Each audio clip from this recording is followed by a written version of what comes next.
Good morning, everybody, and thank you very much for the opportunity today to talk to you. I'm going to see if I can manage all this technology. Okay, I can point. All right, we're looking at improving sustainable stocking rate while ensuring good animal performance. I think we're going to, I was supposed to introduce myself, is that right? Yes. I'm Colin Nott. I am now Namibian. I was South African. I've been here for 30 years.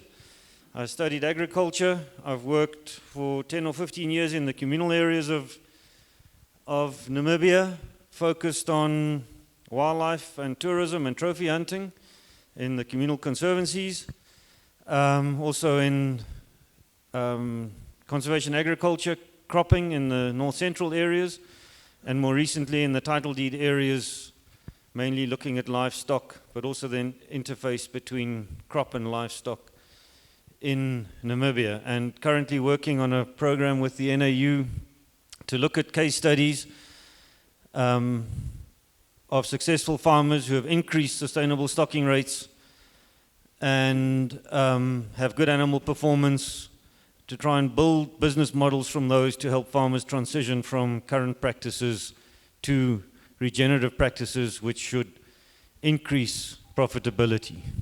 These four things here are the relative drivers of profitability of a livestock enterprise. And here's your profitability in the middle. And it starts off by selecting your animal. Now, we've had talks before about what you do with that and how you go about that, but that in this scenario is a factor of 1. Your animal performance is twice as important as the kind of animal you choose. These are broad figures and they are just indicative. Your calving and fertility is 4 times more important than the choice of animal, and your sustainable stocking rate, this is 8 times more important. This shows that in order to grow, this becomes an important part to look at. What's happened in the past, though, is many farmers have focused on improving sustainable stocking rate, improving their veld, getting perennial grasses back, have neglected this, and they've gone broke. Now, the way of making money in the livestock industry is to increase your sustainable stocking rate while you have good animal performance and good fertility. That's where you get your gains, you get your market, you get your growth in your herds, you get your fertility. But if you're managing your rangelands in a way that your stocking rate is going up, then that's the interface where you really want to start making money. Now here at the bottom, the main measure of success that we're looking at is production per hectare and profit per hectare. So this is taking all the animals you've produced, how many kilograms you produced, what your costs were, what was your profit per hectare, and if that's going up, you're on a winning streak. This is just some background to the country to show some of the complexities. Not going to go into it in detail. These are the bush thickened areas. All the little gray dots are where bush is thick. This is where bare ground has increased over the last 20 years. A lot here in the south, a lot in the northwest, but brown patches developing all over. Maybe not in the last few years. So we've got bush encroachment, but we've also got bare ground developing. We've got very variable soils. We've got sandy soils. We've got kalk soils. We've got mountainous areas of varying quality, and they affect a lot of how you go about your rangeland management as well. Least of all, or not least of all, this is variability. You can't see the figures. These red areas are greater than 100% variability in rainfall, and rainfall also goes from 500 odd to 0 down here at the coastline as well. So we have a highly diverse country, so one size fits all solutions. If you're looking for that today, you're not going to get it from me, because there's complexity and you need to be considering a number of things when you're going. All right. Okay, we can't really see the picture on the left here, but this is a picture taken, I think, in the 1940s, 30s, 40s, in the eastern parts here on Farm Molly, completely open. One bush there, small bushes here, but quite diverse, and many of the eastern parts of the country looked like that. This is Ochivarongo. It's gone from that in many places to very thick bush, and this is some of the changes we're talking about. So some places you've had this change, in other places you've lost all your perennial grasses, you've now got annuals, you've got bare ground. We're sitting with a huge reduction in productivity of the land. So this is what's happened. The rangeland and our crop production is in decline, and what's happened is we've lost soil carbon from the soil. As you lose soil carbon from the soil, it can no longer hold moisture, it can no longer make nutrients available to the plant, your animal nutrition goes down, so we end up going from good areas to areas where there's bare ground, and when water hits here, it flows off the surface into the river, and we fill some of our biggest dams in 1 year. Everybody's happy, but none of that water should have been in the dam. It should have been growing grass for our farmers. This is a crisis, and this is something we need to reverse. Now, some recent science, and if this is the liquid carbon pathway, I don't know if you haven't heard of that. Christine Jones is somebody who you can Google, write that name down. If you take one name away from today, take her name down. She's an Australian. We'll forgive her that. But some of the work she's done is fantastic and is telling us why some of the changes that we're bringing about are happening. And essentially what it is, we all know about sunlight and green plants. They take in carbon dioxide, and with sunlight, they produce sugars and carbohydrates. What we didn't know is that every single plant that grows out there is taking those sugars and pumping a large proportion of the food it's making into the soil. Why does it do that? It's feeding bacteria and it's feeding fungi. Those bacteria and fungi are making nutrients available to the plant. In terms of fungi, they are sourcing nutrients that the plant requires from hundreds of meters away from where the plant is itself. And what's important is that when these plants get more diverse, when you get a whole different range of plants in one place, these interactions start working together, and your production and your quality of your forage climbs incredibly. For cardless transactions, in a heartbeat, it's time to discover PayPulse. With PayPulse, you can use your phone to pay anyone in Namibia for anything at any time. Send money to friends, family, whoever you like, even if they don't have the PayPulse app. Top up your prepaid airtime and load up more electricity. Want to pay your bills without leaving the couch? PayPulse has got you covered. How about depositing or withdrawing cash, paying at the shops, or settling the bill at a restaurant? Yep, with PayPulse, you can do it all. Once you have the app, you can link any card from any bank and enjoy unbeatable security through every step of registration and payment. Fast, secure, and easy to use. It's the most convenient way to pay. To get your finger on the pulse, visit paypulse.na. So what we're looking for is highly diverse areas which are not dominated by one species. If you have one species in a place, these microbes are competing with one another, and your production will stay low. You may survive, but you're not going to be going forward. So a lot of this applies as much to croplands as it does to rangelands. But what we want to do is we want to support this liquid carbon pathway. That's what it's called. You're pumping carbon into the soil, and this is essentially how carbon credits would work from plants, is that you're taking carbon dioxide out of the air and you're putting it in the soil. But these microbes are building soil structure. So they build soil structure, which means your soil can hold more water. And they make the nutrients available to the plant. So your effective rainfall goes up immediately, your infiltration goes up immediately, you grow more grass per hectare when you have healthy soils. So we have to get our soils back. We used to say, you're not a cattle farmer, you're a grass farmer. Actually, you're a microbe farmer. If you're getting more microbes in the soil, getting your soil healthy, you are going to produce higher quality forage, and you're going to move forward in your business. And it's on this basis that you would build your sustainable stocking rate. So, I know you can't read all these things, but these are just a list of a number of efforts which farmers are currently taking to change their grazing management to a regenerative type approach where you are feeding this process. So there are various holistic management processes. There's high density with long recovery, high density with short recovery. There's planned grazing and herding. These are for guys who really want to take on intensive management.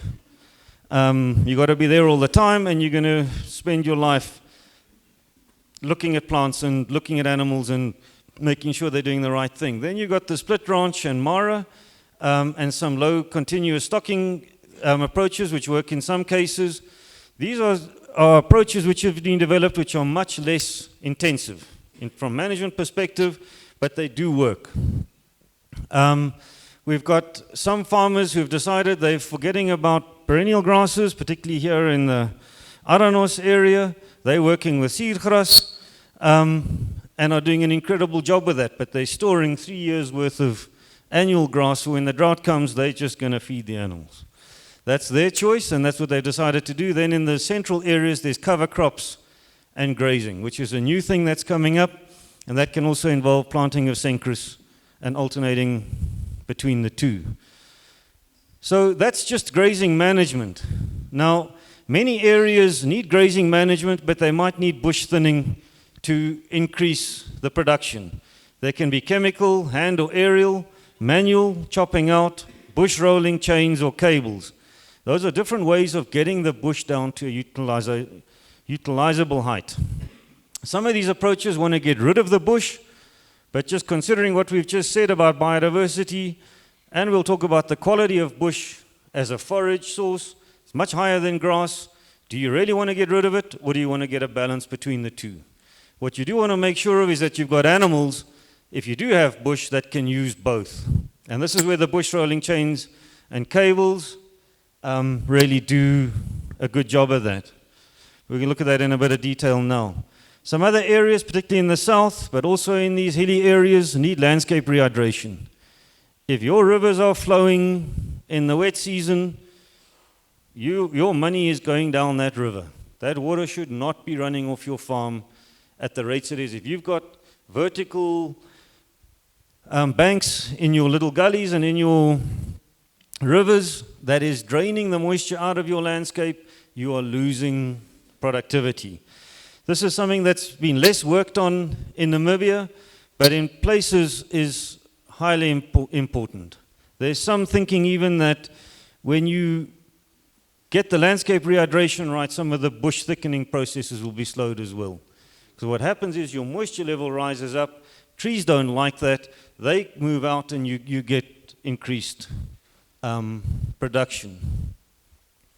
So what we've got is rangeland practices must stimulate the plants.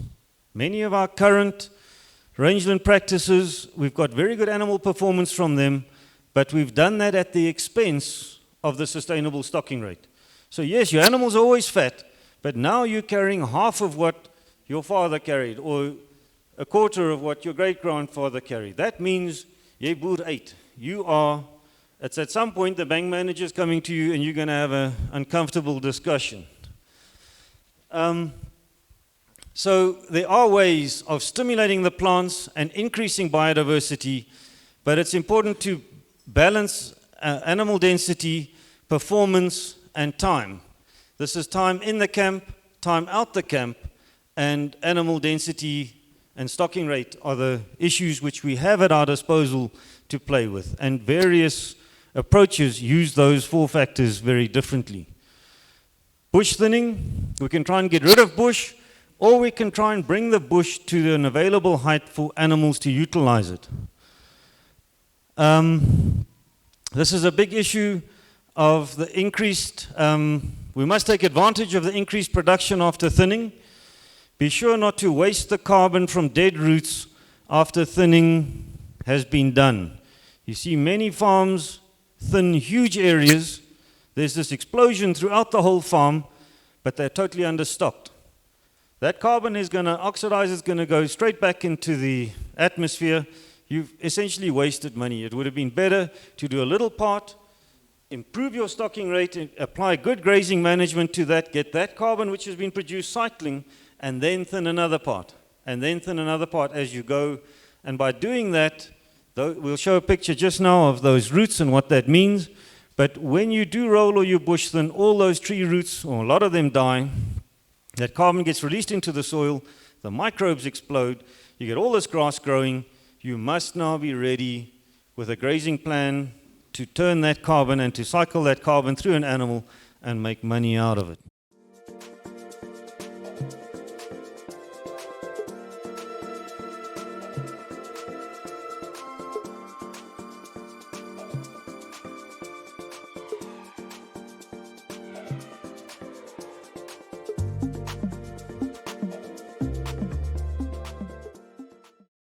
Landscape rehydration, in some of these areas I was talking about, runoff on those areas is 75 to 90% of the rain that falls runs off those bits of land.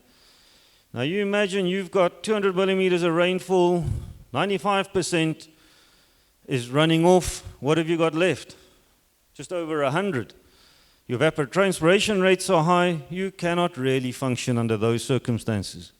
So the idea here is that I'm taking into account all these things. You focus on profit making first. That is, animal performance is the first factor always. And regeneration is second. You hear of people working their animals to produce a certain outcome. Be very careful that your fertility doesn't go down, that your daily rate gains go down. It's not worth it. Regenerate slower, and you will get there at some point, but don't rush it. So, which of those approaches to choose? The main decision depends on you. If you're a part-time farmer, you're limited to the kinds of approaches that you can utilize. The Mara approach or the split ranch approach is something that will suit you very well because you're only getting there once every 2 weekends or 1 weekend a month. You can't have a highly intensive program going on there. And if you're full-time and you have a passion for regeneration, you may want to try one of the high-density or the ultra-high-density approaches. Those are choices that people can make. What needs to be done will be determined by what you have, the state of your land. Are you extremely bush thickened? Do you have to do something about that before you can start your grazing management? If that's the case, that's where you start. But when you do start your bush thinning or your landscape rehydration, you will have a grazing plan in place and ready to start improving the grass as you move forward. Your soils and rainfall will influence implementation. What we're finding with some of our sandier soils is that they are not handling animal impact very well. So you want to have higher animal impact in the growing season. Sands can handle that. They're not going to be compacted by that, but go very light on those sands in the winter. Otherwise, you can end up with staying in an annual type production system. So you need to know your soils and your rainfall, and that'll determine your stocking rates and your rotations and how you apply the approach you've taken. The most important thing about regenerative agriculture throughout the world really is that it's been driven by you. It's been driven by farmers. There are no scientists who are going to come and tell you what to do on your farm. You are going to figure it out yourself. We can give some guidance, we can give some guidelines, but you need to do stuff. And you've only got a few factors. You've got time in the camp, time out of a camp, your stocking rate, and your density of animals. You don't really have much else that you can change. And if you start being observant and start seeing where things are happening on your farm and where it's going well and why, it starts giving you ideas as to where you need to move. And I think we are busy unraveling this puzzle. But farmers talking and farmers sharing are the ones who are really going to unravel this puzzle properly. And I think this is what the exciting thing about the road that we've embarked on is that we are consulting farmers at the moment. We are talking to farmers. We will talk to a lot more farmers because we just can't talk to everybody we'd like to. But this collaborative approach is critical for us to be successful. These are some of the approaches. I'm not going to go into them in detail. Anybody's interested in any of them, this is a split ranch. The yellow dots, the animals would be in there 1 year, and they'd be out of there in the stars. The following year, it would be the opposite. They would be in the camps where the stars are, and they'd be out for the whole season in the yellow dots. This is the Mara system, which is very similar to that, but there are 2 years of recovery. Here's a high-density grazing plan with 3 different kinds of animals following one another. This is an ultra-high-density plan where these corridors shift over, and these animals are always just grazing in this little patch which is opened up, and they go back to water there all the time. There are others. There's planned grazing and herding, which works incredibly well on title deed land, but also works very well on the communal lands. But the environment in communal lands doesn't allow for the enforcement of a grazing plan, and I think this is a critical national issue that needs to be taken up. That there's a lot of willingness, there's a lot of desire to manage better, but without that enabling environment, it's just not possible. So if we're applying these things, we should increase our soil carbon, increase our production, end up with healthy soil, and here we'll end up with higher quality forage, green for more of the year, which means lower input costs, higher fertility, higher production, and higher profits. So talking about animal performance, I think we've said this is a critical thing. This is the detail that we're going to go into, but because it's so important, this is an issue which requires daily attention. This is not something you can come in and say, oh, the animals are getting a bit thin. I think I need to do something. That's too late already. You've lost the plot. So choosing well-adapted animals, I think there was a lot of discussion around that earlier. Animal performance is very much in these extensive conditions, these hard conditions, having well-adapted animals, they just perform better under those conditions. Every day, checking the dung of the animal. Is the dung soft? Does it have a dimple in it? And is the animal full? On the left-hand side in the back quarter, if it's full, it means the carburetor is tuned, the animal is full, you have no issues. If you get animals lying down middle of the day and the triangle's not full, you got trouble. You got animals resting on a half tank, don't expect them to perform pretty well. And the problem with that could be a number of different things. It can be as simple as salt, not enough salt, but there could be water issues, there could be a number of issues, but that you need to address very quickly and you need to get it done. Grazing management, we've spoken about. If you improve that over time and you get better quality grasses coming in, you will, over the long term, improve the quantity and quality of the forage. That's going to reduce your input costs and increase your sustainable stocking rate. So some grass species will change their growth form if you manage them differently. This is things like blowbuffle, cenchrus. If you allow it to grow out and become all stalky, animals don't want to touch it. You can keep it very low, it will start creeping, and it will stay highly nutritious. You don't let it flower. You let it flower at the end of the season when you want, but you can influence how grasses grow and keep them high quality. Animal performance, if you are in degraded areas, you must supplement. You've got to find out what's really required in that particular area and don't skimp on this. You skimp on this, you're going to end up with gains issues and fertility issues, and this keeps you in business, so you've got to look after that. This is a picture of a grass plant. Forbs and bushes are more palatable than grass. So this affects our bush thinning initiatives. If you want to get rid of all the bush, just know you're getting rid of some of your highest quality forage that you have on the farm. They have a place and your animals will eat them. If they're adapted and if they're taught to do that, they'll perform very well on that. At this stage, some of the forbs, they are highly nutritious. When you put animals in a new camp, they're not touching bush, they're not touching grass, they're eating the onkruid. We don't call it onkruid anymore, we call it boukruid. Because how can it be onkruid when that's the thing your animals are really wanting to eat? They're highly valuable. Get to know which ones they're wanting. You're making money out of them. Don't abuse them and call them things that they're ongewenst or something. So this part of the grass plant here, that's where the highest energy sits. So if you want to make money out of livestock, this is where the money sits. You get an animal to graze it right down to there, they can, and there are systems which do that, but they will eat the regrowth of that, which is high quality. But if you're in a system, there are some systems which say, go in and take this leaf off here, and then move on. Because this factory is still there, you can come back within 20 or 30 days, you haven't overgrazed that plant, you've just stimulated it. So this is what you want to try and do. You want to try and keep the plants vegetative if you can. That'll extend their production for you, the high quality production that you're going to get out of them.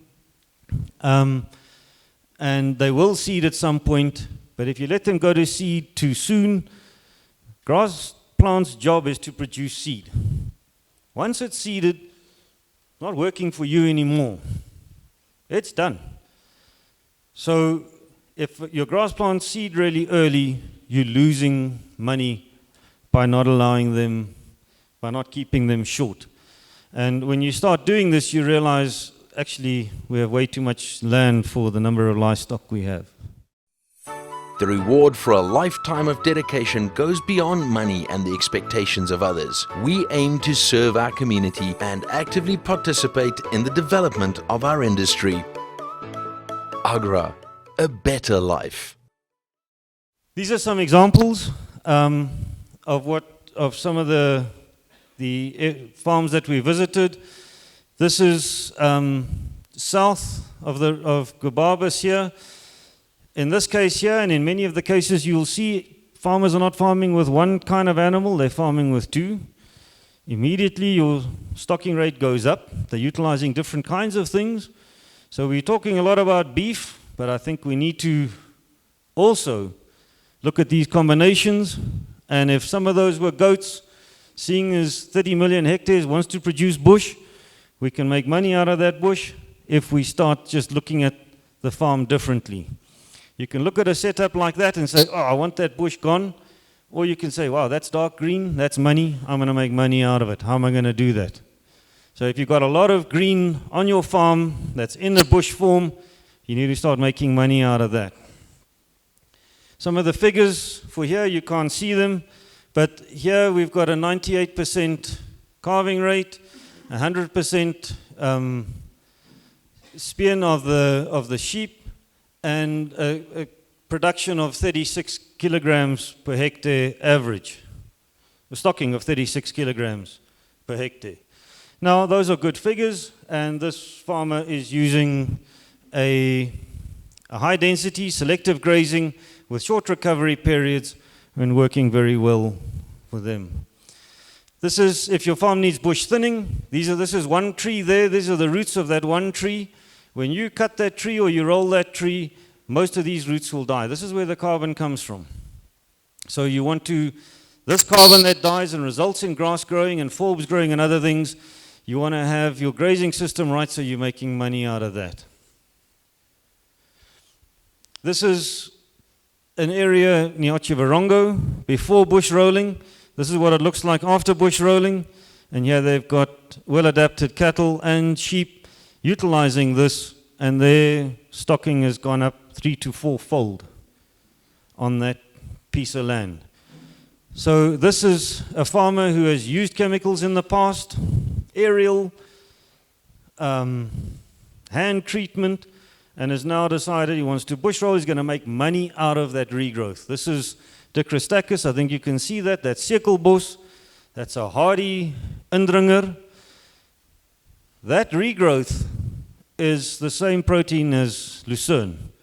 You can try and kill it and get rid of it, or you can roll it, and as it comes up, you get your animals to utilize it. Well-adapted animals will use it, and you'll do very well out of them. Also very good, so good stocking rates here and good conception rates, good animal performance from these. Okay, you can't, this is also bush rolling. That's the bush roller at work. You can't really see here, they flattened, that's how thick the bush is.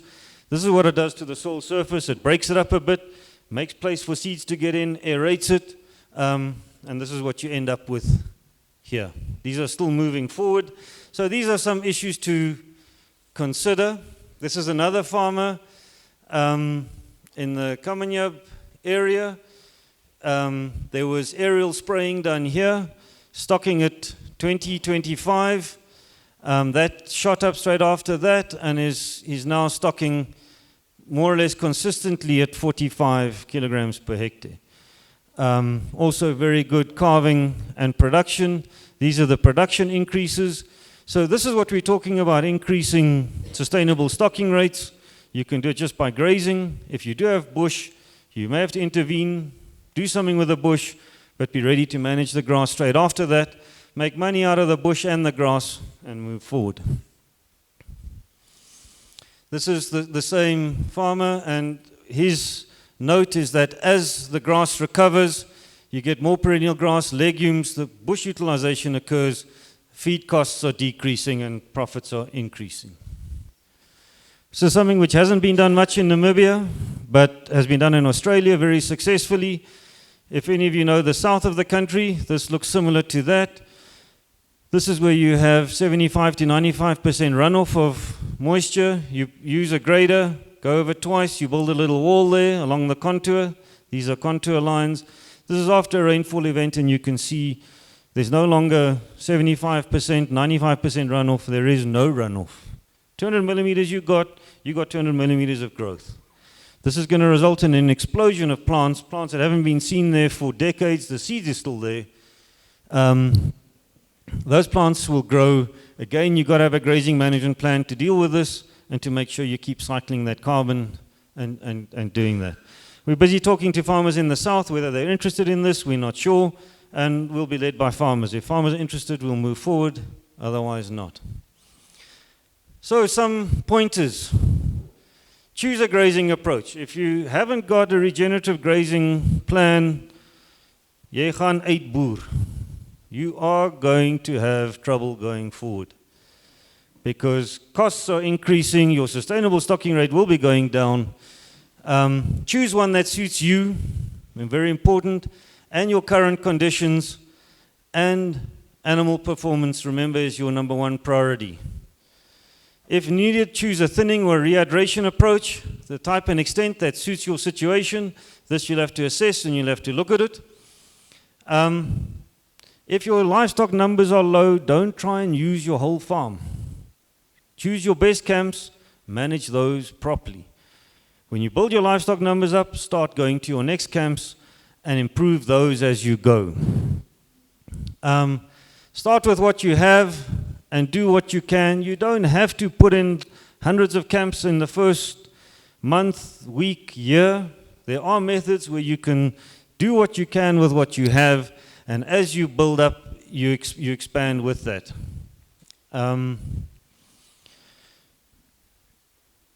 Have the right animals and combinations of animals for the forage produced by your land, and use as many levels of vegetation that are there as you can. Visit many farms and you'll drive around the farm and there's grass and there's a little bit of bush and there's grass and a little bit of bush, and you'll come to a thicket of hakkiebos. He says, next year I'm coming here with gif. You say, but what's the story here? 90% of your farm is fine. Leave that. Look out the other window. That you can deal with another time. Because you don't need that extra grass. If you're understocked at this point in time, you're spending money here to grow more grass, but you're not going to use it and you don't need it. So when your farm is fully stocked and then you decide, okay, I actually need that production from that piece, go in there and do something about it. But having the right animals, I think, is a big mind shift. And I'm throwing a clip in the boss. Goats, sheep. We've got all this bush. We've got 40 million hectares of land that wants to grow bush for us. And we are saying, I don't want bush, I want grass, and ek gaan met gras boer. You can, but it's going to cost you. There are high quality plants in there that if you get them to the right height, you can make money out of them. That's the other way of looking at it. Drive through your farm and see green. Green is money. The darker the green is, the more money you can make. Markets for animals, goats and wildlife, I've mentioned that. Vertical growth and shared resources, I think this is something which is coming up more and more. With the prices of everything doing what they're doing, we need to look at collaboration, we need to look at vertical growth, we need to be doing more with the land that we have. We can't just carry on with one thing. You can, but we're looking at vertical growth, learn together and share. And what is needed is to assist farmers technically and financially to help transition from regenerative to regenerative practices from their current practices. And this is something that the NAU LPO is busy with partners. And in the next few months, we should be producing a booklet of some experiences of farmers around the country, but we also really do welcome if farmers think they really do have something successful on their farm to do with regeneration. Please send it through. We'd love to include it. We'll evaluate it. We'll look at it and if we can, come and visit. So I think that's all that I had for you today, and thank you very much.